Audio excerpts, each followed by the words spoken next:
Welcome back, educator friends, and shout out to all of our listeners and just everyone in education. This is certainly the time of the year where the honeymoon is over. The dust has settled, and let's face it, things are getting real. So, we are here to provide you with these short bits of PD that you can listen to on your own time, whether you're in the car on the commute, during your prep, or that relaxing Saturday morning when you actually get to enjoy a hot cup of coffee. So use it, share it, and seriously reach out. Let us know if there's anything specific that you are needing to hear. We will find somebody that is an expert in that area and we will bring it to you. So last week we had CJ Reynolds on, and I am still buzzing about our conversation. What an awesome guy. He just generally loves teaching and he has so much passion for the classroom and students. So if you haven't listened to episode 4, definitely go back, check it out, give CJ a follow too. And then today we have another incredible educator and just a special human. So Liz is another educator that I met through the Get Your Teach On family. And again, as soon as I met her, she's just one of those people that you can feel her energy, her passion, and what I love most, her positivity. So Liz is a special education teacher. She's going to bring us that special ed lens today. She's a presenter, a wife, and a mother. So we also have something in common, Liz, that most people probably would not guess. We are both dance party enthusiasts. So, language. Who doesn't love a good living room dance party, right? I mean, it brings me a lot of joy. My kids a lot of embarrassment, but me a lot of joy. So Good. I'm Well, always hey, up. thank you so much for taking your time this morning and coming on and joining us. I really appreciate it. I'm excited to have you and just for our listeners to hear you out. So I gave you a brief introduction, but tell us more about you, like your family adventures. You've had some big moves as a family. And so just tell us about you as the human, the person first. Oh, sure. So, hi, I'm Liz Sherman. And again, Ross, just thank you so much for this opportunity. I think this is a great podcast that you're putting out and just the availability for teachers to, get these quick little snippets of PD is something that's needed and awesome. So as far as for me and my little fam, yes, I am a wife and a mama to a very fierce girl squad of 3. Yeah. And we don't always go the most traditional route and things because my husband and I, we've lived in several different states, and our 2 oldest were born and grew up in San Diego, California. And we thought, why not make it fun during a pandemic when I was 38 weeks pregnant to move back to our home state of Michigan? Okay. And that's what we did. And, it was interesting. It didn't all go as planned. That's like, we were a little displaced for a while. It was fun living in different situations for us, but we just love adventure and sort of just going for it with that no regret feeling. And we like to get out there into nature. We're also big Disney fans. So that's cool. I love seeing your posts on Instagram. And I have to say the other day when your kids dressed you and you went out in public, oh, that's more than I could ever do. That was impressive. Me and my husband, we were calling it salvaging summer, our saving summer weekend, because it just goes by so quick. And we just keep seeing our girls grow up so quickly. Mm-hmm. And we happened to watch a few weeks ago Yes Day as a family movie night. Oh, yeah, my girls love it. And my husband was like, what if we do a Yes Day the day before school starts? I'm like, you know what? I'm in. And we think it's our new family tradition, we said. And that's what the girls did. And cool. It was fun. All right. Well, thank you for opening up a little bit and just a bus with everybody, who you are and stuff. But let's talk a little bit about your journey as an educator. Tell us, kind of where you started, and most importantly, why special education. We were talking a little bit before we started recording. It's just how big of a need there is out there for special education teachers, and just how few there are. So, go ahead. Sure. Yeah. So it's funny because education was not my original pathway in college. I actually went through 6 different majors. And I went to community college at first. So whoop whoop to getting your AA. Yeah. if anybody even knows what that is anymore. There's a lot of, yeah. But I tried different areas and I kept going back to wanting to be with kids. And honestly, it was seeing my youngest brother's experience in school. So my youngest brother, I'm the oldest of three, he is autistic and has intellectual disabilities. And sort of seeing like Yeah. what he went through and what my parents also went through is my first, I always say my first why. And years later, I now have several other whys, with my other families and students that I've been fortunate enough to teach. But yeah, I did the community college thing for a bit and then decided to move to Florida and finish my schooling there at Flagler College. And I got my degree in elementary and exceptional student education and have just sort of been a little all over since. Yeah. And, from Florida to Atlanta to San Diego to Michigan. So it's been a fun, I like it because it's been a wide variety too. I've done K through 8 and just a variety of roles. So that's awesome. Yeah. And I like that you say, it's a journey, it's an adventure. And for some people, that same classroom for 30 years and this, same thing is great. That fits them. But I love how you embrace it and you say, I'm going to go with whatever challenge is thrown at me in whatever state, and I'm just going to pour into kids and do what's best for them. And I also really like how you shared your why. I talk about that when I present a lot is, the why we get in education. And a lot of times as we get farther and farther into our educational journey, it's easy to forget that why.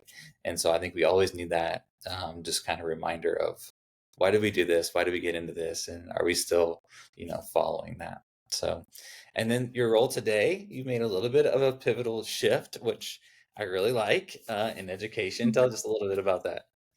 I think you mean I'm being more present at home with my family. I'm still looking for, ways that I can impact the world of education and support teachers and students and better, more effective models of special education. But right now I'm also seeing that my role is also really important to be educating and being a part of that for my own children. Because I was sort of noticing, even though I was putting up the boundaries and I was, still trying to be all the things to all people, I couldn't let them sort of fall by the wayside either. Yeah. So, yeah. I love that. And I think you and I connected some on that this summer when we met in Dallas. But I definitely can resonate with that. And I love this kind of quote or saying, when we're pouring in all of ourselves to those in school and our work, then the most important people at home are only getting what's rest of us and not the best of us. And so if you're listening and you can say, hey, you know what, I'm not giving those people that I love at home the best of me, then it's time for a change. And whether you do what Liz and I have done and made drastic changes in our lives or just some small changes in your work environment, please, we encourage you to do so. Yeah, and next question, sorry, I was just gonna say also like the thing my husband, because it was a really tough call to make. Yeah. Like I've told you, like I was at the school where like your admin supported you, your teachers supported you, your families did, your superintendent did. And my husband just reminded me, he's like, this is just a season. Yep. Like, it doesn't mean you're not an educator. It doesn't mean you can't stop helping educators or stop helping students. Like, this is just a season of life. And we're going to go through it and you're going to be able to go back on the other end even more like charged up. So embracing those seasons. Right. And that's one thing I share now is I'm a forever educator. No matter what role I have, I'm a forever educator, whether it's educating young students or adults or teachers, whatever it may be. So who has influenced you in your life, both personally and professionally? As far as personally, I know this may sound cliche, but it truly has been my mom and dad. I'm a third generation teacher. Oh, cool. Come from a long line of it. And my mom was a teacher. She taught middle school and high school and alternative high school, which it was called. And she just always showed me how to love on her students, but to keep them having high expectations and high accountability but to also be there for your family. Yeah. She embodied that, and she did that for over 27 years. Like, and she she was the exemplar of that. Yeah. And then as far as my dad, he just has always encouraged me. Like, I can remember, my mom did too, but I can like distinctly remember my dad always telling me, like, you know, they would call me Beth, but they would like, Beth, you can be whatever you want to be when you grow up. Like, you can do whatever you want, and there's still Yeah. things that I've mentioned in the past that I want to do. And he's like, oh, we're still waiting on it. Like, you still got time. Uh-huh. Like, so I've just always been so encouraged and supported with them in whatever I did. Like I said, when Mhm. I kept changing my major 6 times, they're like, yep, you'll be the You best do one it. yet. And so I'm very fortunate to have, I would say what a privilege that you have that yeah, environment and those type of people around you that will support you and love you and 1000%. And pick you that's up still when you fall do down. And so to this day. I So am the same way. I'm grateful parents that have instilled the same values in me and supported me whatever I was going to do. I remember I was so nervous to tell my parents when I was going to leave the principalship this yeah, spring, and as soon as I did, they're like, "Okay, what are you gonna do? right. You're gonna be amazing." And that was such a sigh of relief. And not that I don't know why I was so nervous to tell them, but it's a big deal. Like they were really proud of me for Oh, becoming a principal, for and sure. so, but they were just as proud of me that I, took on this new role, and Yeah. so I was worried telling that to my mom, but who had shown me and done it for so long. yeah, And their first question was, are you okay? Like, yeah, that was the first thing they were concerned about. Like, is this okay? Is this what you want? I'm like, yeah, this is for right now. And they're like, okay, great. it's great. We're here for it. So Yeah, great. yeah, What I love about professionally as an educator? professionally. So, I mean, right, like there's so many people and things that I can especially look to now. But when I think about what has had maybe the longest impact and has really changed like my viewpoint and just like my lens on how I see like the world and how we try to teach our girls and how even in the world of special education, it was my first school in San Diego where the admin, the teachers and staff, it was a very heavy focus. Like one of the pillars of the school was like social justice and anti-racism and anti-bias work. And just, Yeah, I always thought I had that yeah, lens. And then I realized like even more because we would really dig into it and have like the hard, uncomfortable conversations. And I realized like, oh, I just scratched the surface. yeah. Like that wasn't enough. And especially because there sometimes can be such bias in special education, I Hmm. think that has like deeply impacted me in just the way that I help when I go to schools, like, creating different models and systems, or how do we approach, you know, identifying students if they are eligible or if there's a different intervention that could be in place. So that school Yeah, definitely had like a that's profound neat. impact in I me. like that you can say not just like a specific person, but a school and a culture and a Mhm. community, you know, Yeah. built this in me and opened my eyes. So very cool. I like this next question because I'm always interested to see what people say. But what has or has been or is a game changer hack that you used as a teacher? Okay. So I'm going to go twofold. I really tried to narrow this down. And like I told you, Ross, I'm a wordy person. So I'm going to try to keep it Okay. concise. But like my first one is like in the classroom in general is sometimes like be willing to give up control, Hmm. like to let your students sort of take the lead on things. And, not like the first day of school or anything, but like Right. You once gotta you have have the certain systems. You gotta have procedures in procedures in place or place. you've Yeah. taught certain lessons, like to sort of let them lead it and let them make the mistakes. And you have to sort of sit back and wait Yeah. and see if another student picks it up. Cause I've, I've witnessed it. I've had it happen in my class, and just like the empowerment that gives to kids Hmm. of being like, oh no, no, no, we got this. And like just taking that ownership of their own learning. I saw it then transfer in, like if I was doing a resource room study, like into their general education classroom with their peers. And so it's just, yeah, sometimes you got to give up that control as much as like we like that control as teachers. Yeah. Well, you and I are both big on systems. Uh-huh. But at the same time, if you have the right systems in place, then you can Yeah, step back and say, "Go, run with it." I know absolutely. when I was teaching social studies, and the principal's like, "I'm going to come in for your formal evaluation," and I'm Mhm. like, "Good luck. I'm probably not going to be teaching, because my Right. kids are doing, and I use project based learning, and my kids were just always, with their hands and involved in their work, and they were supportive of that, which I was thankful for. But let kids take the lead and Yeah, let have the them do floor. that. Yeah, And cool. then What else? my other thing was, now I say this with people having the right mindset of ask for forgiveness, not permission. Okay. If you are like deep in your heart, know you are doing what's right for kids. Yes. Not necessarily doing what's easiest and right for you, but you know that this is going to be better as a whole for a child. Um, like Yeah. it's kind of okay to do that. Like there's right sometimes like you Yeah. were talking before, we get like the curriculum and it's like, oh, follow this. And I had a time in my year of teaching where I'm like, so I'm actually not going to teach that math unit. My math coach was like, oh no, but we need the scores in the spreadsheet. And I'm like, oh, sure, Yeah. I'll put the numbers in if that's what you want. And I'll integrate, because it happened to be for second graders for geometry. And I'm like, oh, sure. I've already integrated that into like our morning calendars, but I'm not that worried about them knowing an obtuse angle versus an acute angle. But I can tell you they need another like time period for us to really hone in on their addition and subtraction with regrouping skills. Mhm. So I'm going to do that. Yeah. And sometimes you have to 'Cause that's push the what my system. kids need, and if you know your kids and you have Right. I'm huge on relationships. If you have the relationships built and you know what their needs are in there, and you're gonna meet them. Right. So, no, So that's like I said, you do it with the right intent, not just like, oh, I'll just ask yeah, for permission later and I yeah. don't know, something else. We're But watching another movie today. Yeah.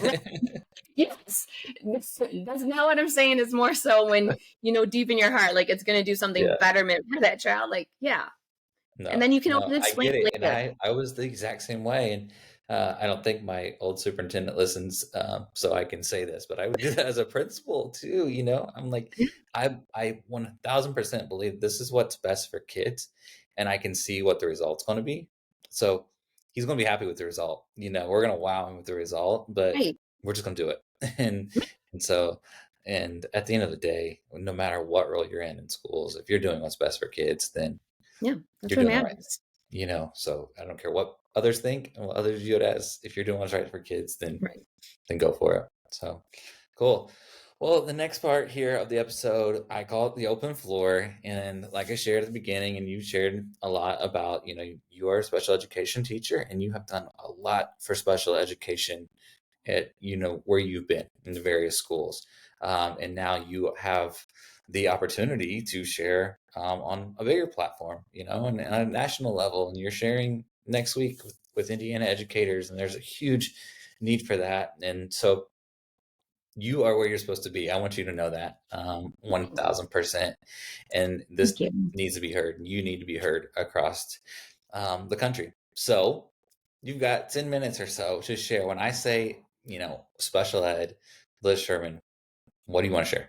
Oh my gosh. I mean, first is like, what don't I want to share? Like, We need honestly, a half a day episode. I get it, but 10 minutes ain't gonna cut it, but we're gonna make it work. uh, Because I mean, like, there are thoughts of, first and foremost, like special education is not a place. Like the law itself does not say like it's a specific location in a building. It says it's just specially designed instruction, which can be given anywhere. So, like there's always that like of let's yeah, having more inclusive practices and stuff that accommodations you do for your students that have an IEP, you can also do for students that don't have an IEP. Like, I could talk about like presumed competence of students that they are capable of doing things and like to set them to that higher level and that higher standard. But I think like the one thing that I've I've experienced and I've recognized like in each state that I've taught in for the most part is just to know that like when it comes to general education and special education, like we're all on the same team. yeah, Like we're all there for kids because I feel sometimes it's almost like we're pitted against each other. And hmm like that's not the case. Like in all honesty, I just consider myself an educator. yeah. Like And I'm sure everyone that listened can go back to a time period or a sure. school or maybe in their current situation and feel that you see it, and when people are just like adamant, like, no, this is your student and this is your role and this is my student and my role, and that's not the case. So It's sorry, not the go ahead. case.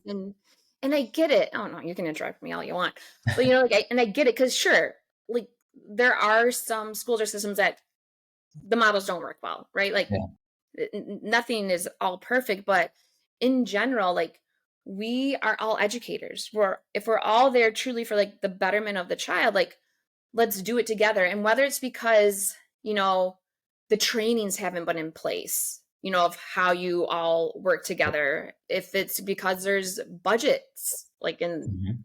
and sometimes that pits you against one another. Like when it really comes down to it, like we're all on the same team.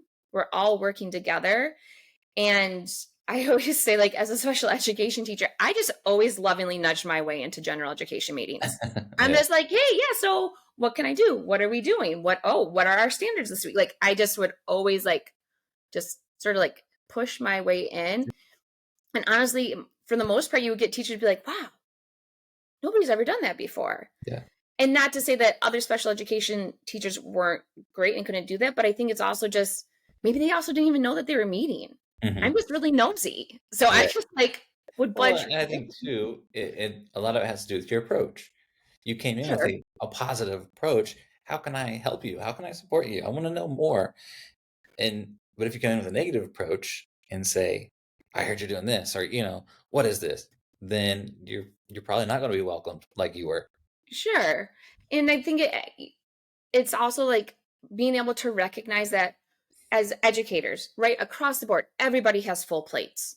Yeah. Everybody's plates are overflowing, but they all are overflowing with something different Hmm. on them, and being able to give each other a little bit of that grace, trying to come up with different systems that work for specifically for that school or specifically for that general education teacher you're collaborating with. Hmm. Because there's been years where I would be like, okay, like I have this way so we can track it, when the student might be in your classroom and they're like, that one's really tough for me, can we adjust it? Sure, Yeah. absolutely, let's make it work so that like you don't think of it as just like one more thing to have to do.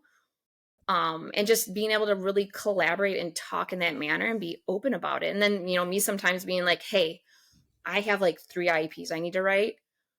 Yeah. I'm not gonna be able to get Yeah. this accommodated test to you by today, but tomorrow, like or whatever day, like I still got your back, but Mhm. just know I have this going on too. Like you have that clear communication can help out so much. Yes. That, yeah, just the right systems, the relationships, the communication, the empathy for one another, like, you know, understanding what you're going through and just the respect that I think is lacks a lot of times between the two. And so, Yeah, because I mean, there's definitely been the times where I'm like, I get the like, I've gotten the, well, are you a real teacher? I'm like, yeah, yeah, got my degree too, yes. yeah, But no, like, but then like eventually they'll be like, oh, I get it. And you got to give a little bit of time to warm up. Like it's mhm, not going to like always magically happen like your first meeting or in the first like week or month of school, but like just keep pressing forward and like work to build like that collaboration together, because it honestly can make a world of difference, not only just like for your work environment for you as a teacher, but like for the child. Like yeah, that's the important part, like you're helping get what the student needs yep. too. And I think, COVID taught us so much in education. And if it didn't teach you anything, then holy cow, like, Where were you need you? to find a new career. I'm sorry, that's just the reality of it. COVID should have taught you so much as an educator, and one of the things that I think it should have taught us as an education, society and system is that there has to be collaboration between gen ed teachers and special ed teachers. We had 100%. so many students at our school that post-COVID were just red flags, and then as we dive into it, we're like, I don't know if there's a learning disability there, or they just missed a year and a half, 2 years of quality in-person instruction. So maybe they don't need special education services, but we still need to serve as this kid, right? Right, sure. And And sorry, if you keep going have on. that relationship and that collaboration piece, then you can go back and forth and bounce back ideas and supports and whatever it is that that kid needs. Again, going back to doing the right thing for all kids. Right. Like just because I'm the special education teacher, yes, I have my students on my caseload typically that are like my priority. That's why I say it. But I'm like, if there are other students that we have concerns about, like, well, that's what early intervention is. Yeah, That's as a special education teacher, that's what I should be have more of my expertise in. so that I can help provide that to you or give ideas to you on how you could implement something. Mhm. And rather than just always waiting until we get to like, well, we did all like the tier 1, we did the tier 2, like, Yeah. well, what did we do before getting to that? Right. Like, I should be able to be there to help you too. I'm not just restricted to the students on my caseload to do Mhm. that. If we truly believe like all of the kids in our school are ours, Yeah. like, just like I shouldn't think a general education teacher is like, oh, they said that's my student. That's my, Yeah. well, I shouldn't be that way either. Like, it goes both ways, truly, when it comes down to Yeah. it. No, I love that. And that's what I'm talking about. It needs to be heard, it needs to be shared and hopefully modeled in schools across the country. And so thanks for sharing that. Yeah. Anything you want to cover special ed wise before we dive into our last couple of questions? Oh my gosh. You know what? I'm sure I do, but I'm like such like, I have too many tabs Yeah. No, at this point, but yeah, just like, I get it. And that's why you're here to give it a little tidbit. And yeah, that's why people need to follow you and get more of your content and go ahead. I thought of one thing. And this goes back to like the ask forgiveness for permission and not thing like, if you see like a system isn't working in your school, be willing to shake it up. Yeah. Like, that was something at my previous school, and all of a sudden, because let's not lie, like, we see there's been an increase in student behaviors, and there were a lot in the beginning of the school last year. Like, we were in October and we're like, my gosh, I don't know if we're gonna make it. Yeah. And all we had to do was like think outside the box, get creative. We had supportive admin, so again, Yep. fortunate to have that. And we're like, we're changing this up. We don't care if, this says this or that says Yeah. that. Like, this is what we need. And they're like, yep, let's go. Let's do it. And it changed the school environment. Mm. It changed those students. It changed the others, like just the feel, the vibe. Yeah. So yeah, if you're seeing that a system isn't working, be willing to shake it up. Yeah. Be willing to like be a disruptor of that. Yeah, no, and that's how real change happens, Yeah. and that's how you change lives, and not just for our students, but for the adults in the building too, that Yeah. were ready to quit in October probably. Well, and And for the caregivers, like yes, to be able to, one of the things I always pride myself in having strong relationships with families and caregivers, and to see parents like sometimes come in defeated because you quote unquote have that kid and yeah, that their kid, like, but being like, hey, no, I love your baby. yeah, Like, I got them. I got you. What do you need? Like, it can change it all if you just, yeah, you're willing to shake the system and shake your mindset too yeah, about yeah, it all. and you're educating the whole child, what that Mhm. looks like. So very cool. Thank you. 100%. I love that, and I hope our listeners do too, because it needs to be heard. So last couple questions here before we wrap it up. Advice to educators, and you've already given a ton of that. But what's one thing that you would give to any educator?